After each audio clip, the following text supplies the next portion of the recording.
Saludos a cada uno de ustedes, un cordial saludo y una feliz Navidad.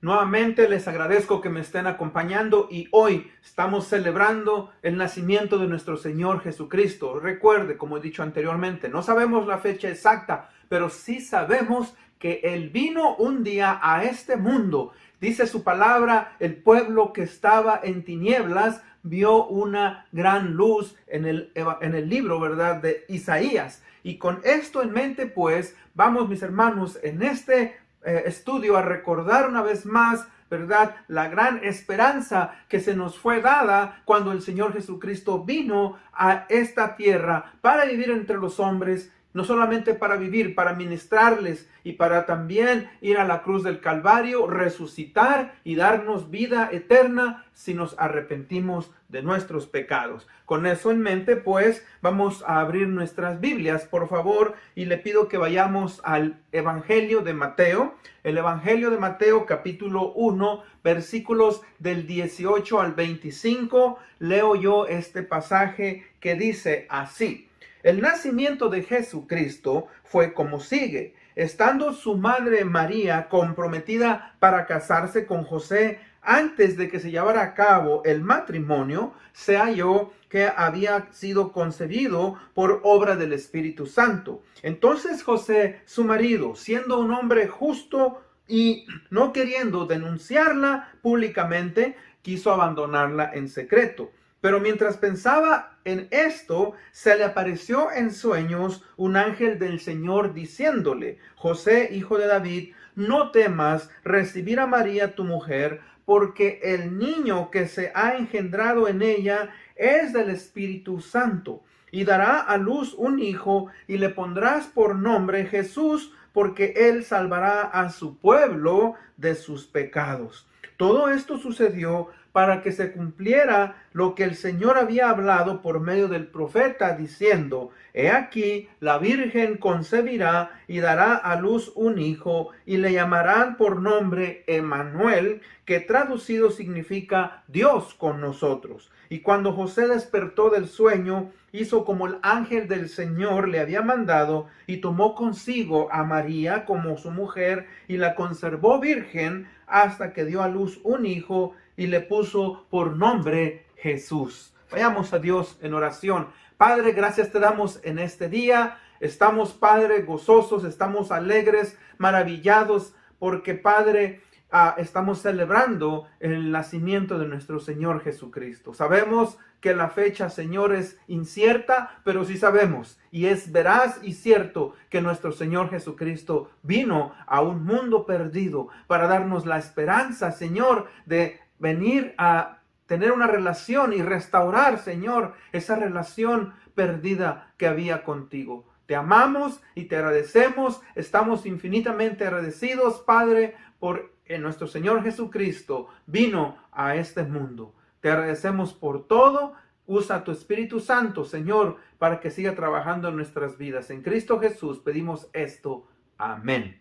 Bueno, hoy vamos a concluir con la serie que empezamos en todo el mes de diciembre sobre personajes claves del advenimiento. Y obviamente que el personaje clave del advenimiento es el Señor Jesucristo. Entonces, ¿verdad? El título es Cristo, la esperanza del mundo pecador.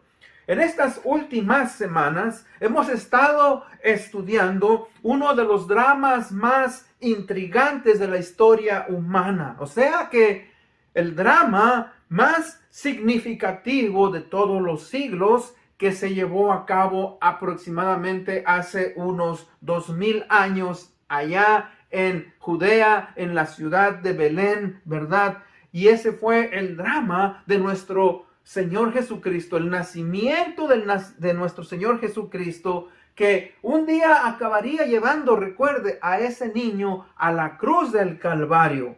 Ahora, la pregunta que le hago a usted, y tal vez usted está escuchando, y la pregunta es: ¿por qué venimos en este día a recordar, ¿verdad? ¿Por qué venimos a escuchar el mensaje de la palabra cuando podremos estar durmiendo, comiendo, viendo deportes? ¿Por qué nos enfocamos, fíjense, en escuchar y entender la importancia, ¿verdad?, de lo que es el nacimiento de nuestro Señor Jesucristo.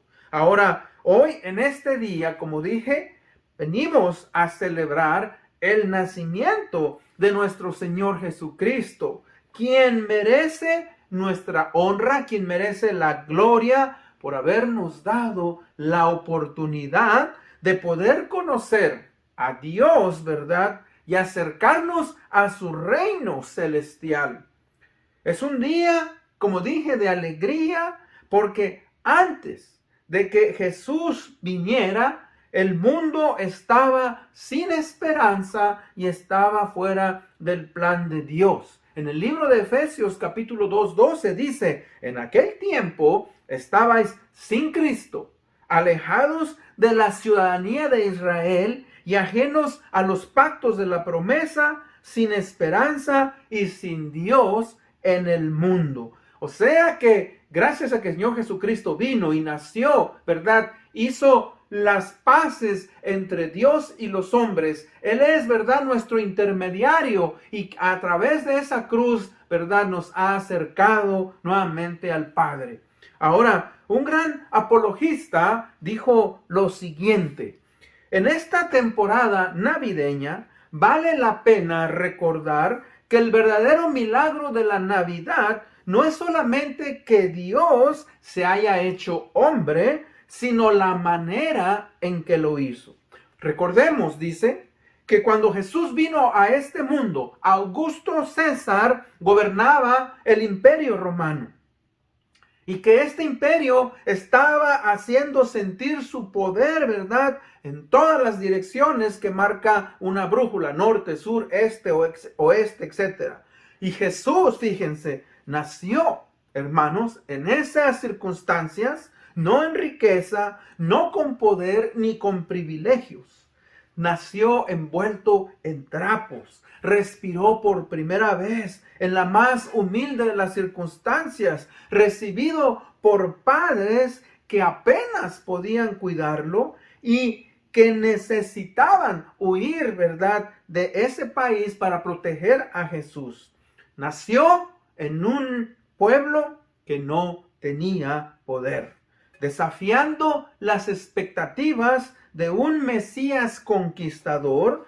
Caminó entre los hombres y mujeres como un simple carpintero, sin buscar formar una mega iglesia ni formar un ejército. Él habló del gran amor de Dios por nosotros, nuestra necesidad de arrepentirnos de nuestros pecados y las consecuencias de que si nosotros no nos arrepentimos, a dónde nos puede llevar nuestra rebelión. El nuevo Adán, que es conocido en el libro en los escritos del apóstol Pablo, entregó su vida para restaurar lo que se perdió a través del Adán original allá en el huerto de Edén, para arreglar lo que estaba roto, lo que estaba perdido, y así, ¿verdad?, traer su justicia a través de un acto misericordioso, inmerecido. Por eso Él es Emmanuel, Dios entre los hombres, dijo este gran apologista Frank Turek. Ahora, hablando de eso, punto número 1. ¿Cómo podemos explicar que Jesús, siendo hombre, se hizo carne? Es una gran incógnita, es algo que nosotros no podemos explicarnos y entender. Dice en el Evangelio de San Juan 1:14, dice, y el Verbo se hizo carne y habitó entre nosotros y vimos su gloria, gloria como la del unigénito del Padre, lleno de gracia y de verdad, dando a entender que Cristo Jesús, siendo Dios, se encarnó y tomó una forma humana. Fíjense que tenemos que entender que Jesús es pues nuestra esperanza, porque no hay ninguna diferencia o algo en favor a Jesucristo que lo haga superior a nosotros humanamente. Explico.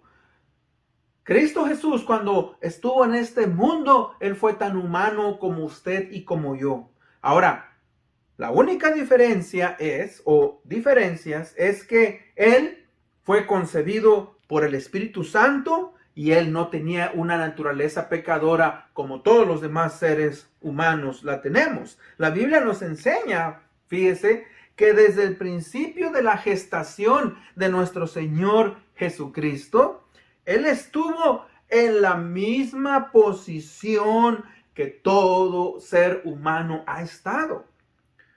Alrededor de unos 9 meses en el vientre de María. Y eso a mí siempre se me ha hecho algo inconcebible.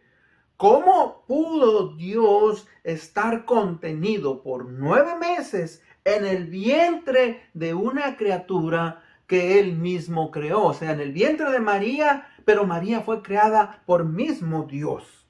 Es algo maravilloso y sorprendente. Nació en un lugar y en las condiciones que ninguno de nosotros, ¿verdad?, hubiéramos escogido para nuestros hijos o para cualquier otra persona. Recuerde, era un establo, ¿verdad?, que no era apropiado para que una persona naciera en ese lugar. Algunos creen que en realidad no era un lugar que tenía un techo como una casa, no. Era una cueva, según algunos afirman. Y se han visto algunas fotografías de cómo ponían en cuevas, ¿verdad?, a esos animales y ahí se resguardaban, pero no, en realidad era algo que ni como un lugar con un techo. Nació pues como todo ser humano, pero fue Dios, Hijo del Dios Altísimo. En Isaías 7:14 dice: por tanto, el Señor mismo os dará señal. He aquí que la Virgen concebirá y dará a luz un hijo. En Isaías 9:6 dice: porque un niño nos es nacido, hijo nos es dado, y el principado sobre su nombre. Y se llamará su nombre admirable, consejero, Dios fuerte, Padre eterno, príncipe de paz. Vemos pues ahí, ¿verdad?, que Dios vino a este mundo, se encarnó, vivió entre los hombres, ¿verdad?, para traer salvación y vida eterna. Punto número 2. Vemos el cumplimiento de las profecías sobre el Mesías prometido que por fin llegó. O sea, por eso es que Cristo es nuestra esperanza, el cumplimiento de esas profecías, ¿verdad?, que Él vino a cumplir. Recuerde, en Génesis 3:15, cuando Dios dijo: pondré enemistad entre ti y la mujer, entre tu simiente y la simiente suya. Esta te herirá en la cabeza y tú le herirás en el calcañar, dando a entender, ¿verdad?, que un día nacería Jesucristo el Salvador y que un día Él iba a ser crucificado y que Satanás, ¿verdad?, pensaría que ahí acabaría todo, pero al Cristo resucitar aplasta la cabeza, ¿verdad?, de Satanás, de la serpiente, dando triunfo y dando salvación a todos. Dice su palabra que ese Jesús, el Mesías, nació, Emmanuel. En el pasaje de Isaías 7:14 dice que dará a luz un hijo y llamará su nombre Emmanuel. Ahora, hay que entender algo. La palabra Emmanuel, Dios con nosotros, es el Dios manifestado en forma humana. Ahora, la palabra Emmanuel no es en realidad, ¿verdad?, el nombre de Jesucristo, sino que es un término descriptivo. Algunos me han preguntado por qué dice en el libro de Isaías que será llamado Emmanuel y le pusieron Jesús. Bueno, hermanos, recuerden, es un término que describe a Jesús, caracteriza a la persona. O sea, Jesús es Dios con nosotros, Dios revelado en carne humana. Fíjese que en Isaías 9:6 también nos dice: porque un niño nos es nacido, hijo nos es dado, y el principado sobre su hombro. Y dice: y se llamará su nombre admirable, consejero, Dios fuerte, Padre eterno, príncipe de paz. Esos no son, ¿verdad?, a nombres de Jesucristo, son términos que describen al Señor Jesucristo como admirable, como consejero, como Dios fuerte, como Padre eterno y como príncipe de paz. Vemos pues que Dios cumple su palabra, vemos que las profecías llegan al cumplimiento. Gálatas 4:4 dice, pero cuando vino el cumplimiento del tiempo, Dios envió a su Hijo, nacido de mujer y nacido bajo la ley. Nosotros, como seres humanos, podíamos haber dicho que no era el tiempo adecuado, no era el tiempo correcto para que el Señor Jesucristo hubiera nacido. Pero yo dije anteriormente, cuando Jesús vino a este mundo, Augusto César gobernaba el imperio romano. Él, obviamente, ¿verdad?, tenía control.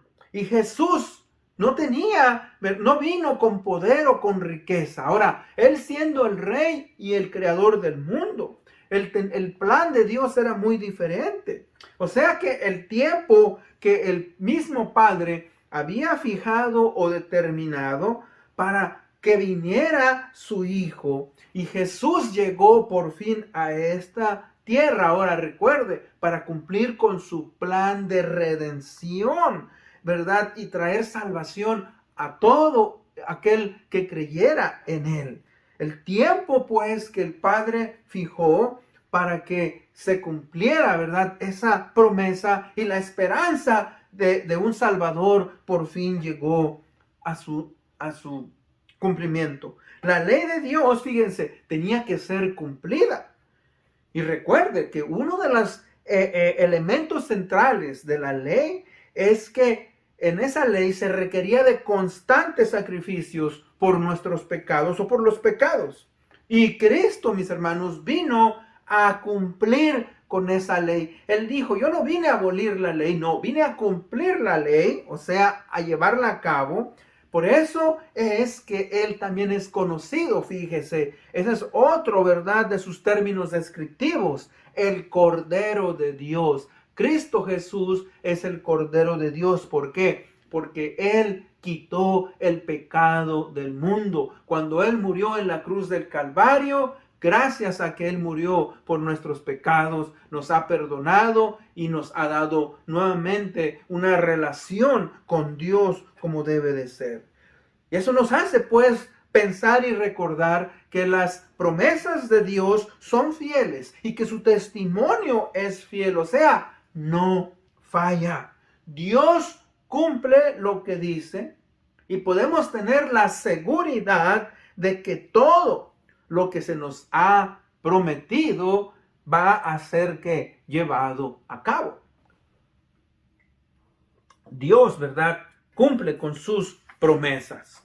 Jesús es, pues, nuestra esperanza. ¿Por qué? Porque Jesús es el Salvador del pueblo elegido. En Mateo 1:21 que leímos dice, y dará a luz un hijo, y le pondrás por nombre Jesús, porque él salvará a su pueblo de sus pecados. Jesús, la palabra Jesús, viene de la transcripción del hebreo Yeshua, forma tardía de Jeshoyua o Joshua, es decir, Josué, que quiere decir Jehová es salvación.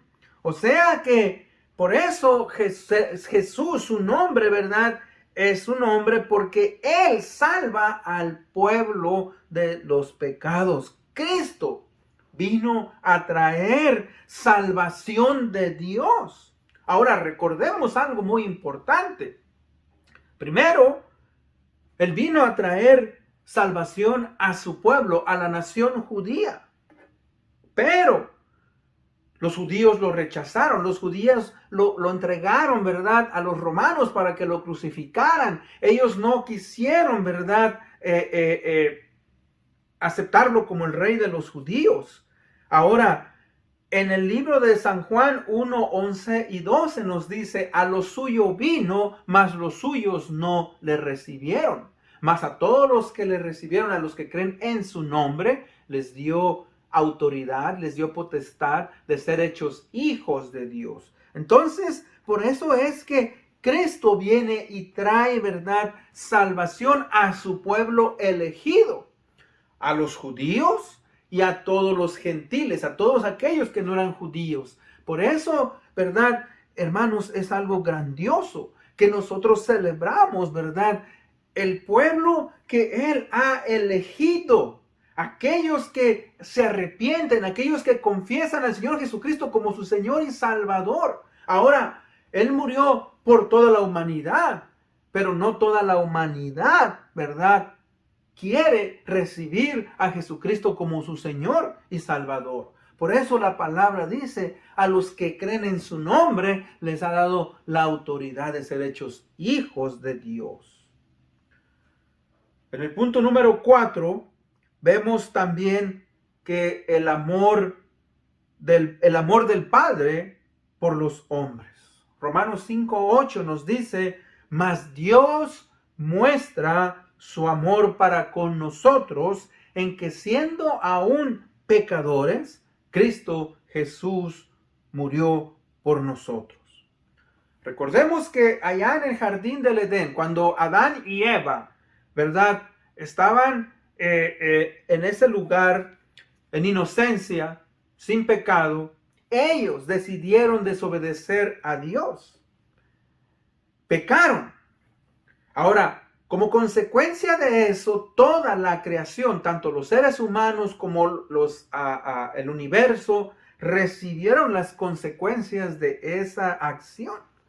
Y recordemos, pues, que el pecado trae muerte. Y una de las definiciones de muerte es que el pecado es separación. El pecado nos ha separado de Dios. Pero Cristo nos ha dado esa esperanza de reconciliación y perdón por medio de la venida de la promesa del Mesías, o quien es Jesucristo. Dice que esa es una de las grandes pruebas que todos nosotros, ¿verdad?, podemos entender, que el amor triunfa sobre el juicio. Dios tuvo misericordia de Adán y Eva. Dios tuvo misericordia de la humanidad y les proveyó, ¿verdad?, en ese lugar de pieles para que ellos pudieran cubrirse de su vergüenza. Y de la misma manera, Cristo Jesús nos cubre con su sangre preciosa de nuestra vergüenza del pecado y nos lleva, ¿verdad?, a una relación con el Padre. Y ese es el amor del Padre, que no se olvida de nosotros. Fíjese que el amor de Dios nos demuestra el deseo de que todo ser humano que sea salvo, aún estando en la condición de pecado. Ahora, cuando dice estando en la condición de pecado, es que Dios, ¿verdad?, sabía que nosotros mismos no podíamos ser salvos. Recuerde, el que está muerto no puede ayudarse a sí mismo. El que está muerto, ¿verdad?, no tiene ya control sobre su cuerpo, está separado. Y humanamente hablando, espiritualmente hablando, el ser humano está muerto espiritualmente, no puede llegar a Dios. Pero gracias a que Cristo Jesús nos ha acercado, gracias a que Cristo Jesús nos ha, ¿verdad?, llamado, es que nosotros podemos ahora obtener esa salvación y vida eterna. Fíjese que todo lo que tenemos que hacer es, pues, dejar, ¿verdad?, que la gracia de Jesucristo, juntamente con el Espíritu Santo, nos renueve nuevamente para ser, ¿qué?, nuevas criaturas. Esa es una gran bendición, y eso es algo, ¿verdad?, que nosotros por eso también celebramos en este día, ¿verdad?, y le damos gracias a Dios, porque recordó nuestro estado. Como dije en el libro de Isaías, dice, el pueblo que estaba en tinieblas vio una gran luz. Cristo Jesús es la luz del mundo que viene a traer a nuestros corazones, ¿verdad?, la conciencia, que viene a hacernos ver el estado de pecado que nos encontramos y que nos permite, ¿verdad?, reconocer que debemos de entregar nuestra vida, que debemos de cambiar nuestro estado de pecado y, ¿verdad?, buscar a nuestro Dios, amarle y honrarle.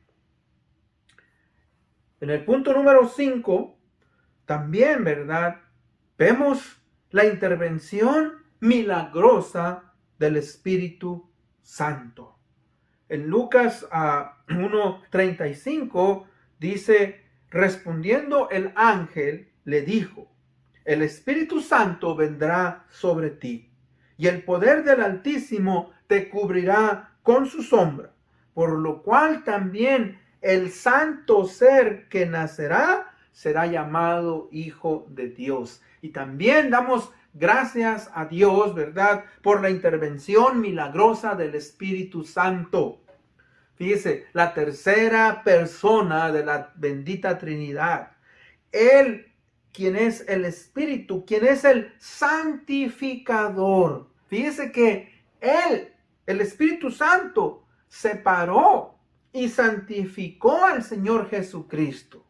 O sea, en el momento de la concepción, ¿verdad?, protege, dice, la sombra. ¿Protege a quién? A Jesucristo. ¿Y de qué lo protege? Bueno, lo preserva de la mancha del pecado original. Todo ser humano hereda, ¿verdad?, una naturaleza pecadora. El rey David en el Salmo 51 dice: he aquí, en pecado me concibió mi madre. O sea, cuando un hombre y una mujer se unen, transmiten, ¿verdad?, ese gene de pecado. Cuando digo gene de pecado, hablando espiritualmente, a todo ser humano. Y por eso es que todos los hombres, mujeres que nacemos, ¿verdad?, nacemos en un estado de pecado.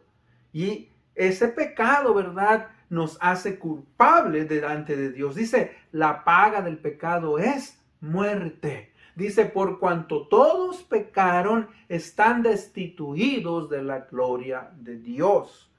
Ahora, lo maravilloso es eso, que el Espíritu Santo, fíjense, llevó a cabo una operación eficaz, y no solamente eficaz, pero sobrenatural. La palabra sobrenatural quiere decir que va más allá que, pues, de lo natural. En la formación de la naturaleza humana de Jesús, en su carne y en su sustancia divina. Y no de la manera, fíjese, ordinaria en la que son formadas todos los hombres, hablando de hombres y mujeres, no, sino de una manera extraordinaria. Y eso también es maravilloso, porque no hay manera, fíjese, en que pueda ser explicado. Cuando digo no hay manera, es que es tan grandioso entender eso. ¿Cómo, verdad? Es que Cristo Jesús no tuvo pecado. Por eso es que cuando Él, ¿verdad?, muere en la cruz del Calvario, puede lavarnos de nuestra maldad, porque Él, ¿verdad?, no tuvo pecado. En el libro de 2 de Corintios 5:21 dice: el que no tuvo pecado fue hecho pecado por nosotros para que recibiésemos la justicia de Dios en Él. No es que Cristo pecó, sino que Cristo Jesús, siendo sin pecado, tomó mi lugar, tomó tu lugar, para que tú, ¿verdad?, fueras perdonado. Él llevó nuestros castigos, Él llevó, ¿verdad?, nuestras maldades, para que pudiéramos ser salvos. Ahora, fíjese que es algo maravilloso. El nacimiento del Señor Jesucristo es algo sobrenatural, es algo grandioso, es algo maravilloso. Y de la misma manera, fíjese, cuando uno entiende que Cristo Jesús murió y uno se arrepiente de sus pecados, el Espíritu Santo, fíjese, nos permite pasar por el milagro de la renovación espiritual, o sea, nacer de nuevo. Nadie puede nacer de nuevo si no lo hace a través del Espíritu Santo. Y le leo yo en el Evangelio de San Juan, capítulo 3, versículos 5 y 6. Dice, Jesús le respondió a Nicodemo, dice, en verdad te digo que el que no nace de agua y del Espíritu no puede entrar en el reino de los cielos. Lo que es nacido de la carne, carne es, y lo que es nacido del Espíritu, Espíritu es. Y ese es, fíjese, algo similar. El poder del Espíritu Santo nos lleva al arrepentimiento, nos hace renacer a una nueva vida y nos pone en una nueva posición. Ahora, eso no es posible a través de mí mismo. No. Tiene que venir a través del Espíritu Santo. Punto número 6. El regalo de la salvación. Estamos agradecidos eternamente porque Dios a través del Señor Jesucristo nos ha dado salvación. Juan 3:16 dice, porque de tal manera amó Dios al mundo que ha dado a su Hijo unigénito, para que todo aquel que en él cree no se pierda, mas tenga vida eterna. O sea que gracias a que nuestro Señor Jesucristo vino a este mundo, murió en la cruz del Calvario, tenemos, ¿verdad?, la oportunidad, tenemos esa salvación y vida eterna. Ese sacrificio que Él hizo por nosotros nos otorga el perdón de los pecados y fíjese, eso nos acerca a Dios, ¿verdad? Y nos garantiza que no estaremos separados de Dios, sino que seremos salvos de su ira. Y esa es, ¿verdad?, la grandeza por la cual nosotros estamos agradecidos por nuestro Señor Jesucristo, que vino y nació en un mundo en el cual, ¿verdad?, había necesidad, la importancia de que el ser humano pudiera acercarse a Él. En conclusión, una de las verdades que podemos aprender, o varias de las verdades que podemos aprender en esta Navidad, es que Jesús se manifestó a los humildes de corazón. Recuerde, se manifestó, ¿verdad?, a los pastores.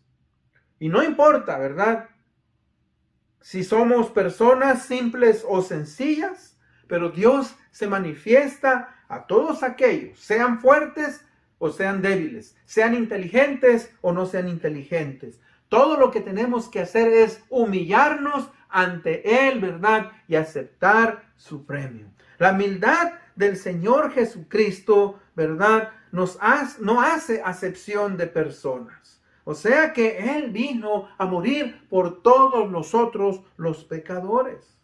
La humildad también debe de ser una de las marcas del creyente, porque debemos de imitar a Cristo, ¿verdad? Esa es una de las virtudes más importantes que el cristiano debe de imitar. ¿Por qué? Porque Él nos lo dice, ¿verdad? La humildad de nuestras vidas demuestra que somos hijos de Él. Recuerda en Filipenses 2, 6 y 7, haya pues en vosotros esta actitud que hubo en Cristo Jesús, el cual siendo en forma de Dios, no estimó el ser igual a Dios como algo a que aferrarse, sino que se despojó a sí mismo, tomando forma de siervo, hecho semejante a los hombres. Fíjese que es la grandeza, ¿verdad?, de nuestro Dios. Él se humilló. Recordemos pues en esta Navidad que Cristo, siendo Dios, se humanizó, vivió entre los hombres y Él quiere que nosotros seamos salvos. Quiere que le sigamos, que obedezcamos sus mandamientos y porque Él quiere que usted y yo estemos eternamente con Él. Y con eso en mente, recordamos pues con gran agradecimiento y celebramos el nacimiento de nuestro gran Dios, de nuestro gran Rey, que dejó su trono para venir a darnos salvación y vida eterna. Una vez más les agradezco haberme escuchado, les deseo una feliz Navidad, un próspero año. Vamos a orar. Padre bendito, gracias te damos en este día, porque tú eres bueno, misericordioso, tú nos amas, Señor. Te amamos, te honramos y te pedimos, Padre bendito, que nos permitas, Señor, seguir adelante. Celebramos con agradecimiento que nuestro Señor Jesucristo vino a este mundo para hacer, Señor, las paces entre el hombre pecador y contigo. Señor, ayúdanos a recordar pues con agradecimiento el resto de nuestras vidas esa venida de nuestro Señor Jesucristo. Recordar, Señor, que debemos de ser obedientes a tus mandatos. Te amamos, te honramos, en el nombre de Cristo Jesús. Pedimos esto. Amén. Dios les bendiga. Nos vemos hasta la próxima. Bendiciones.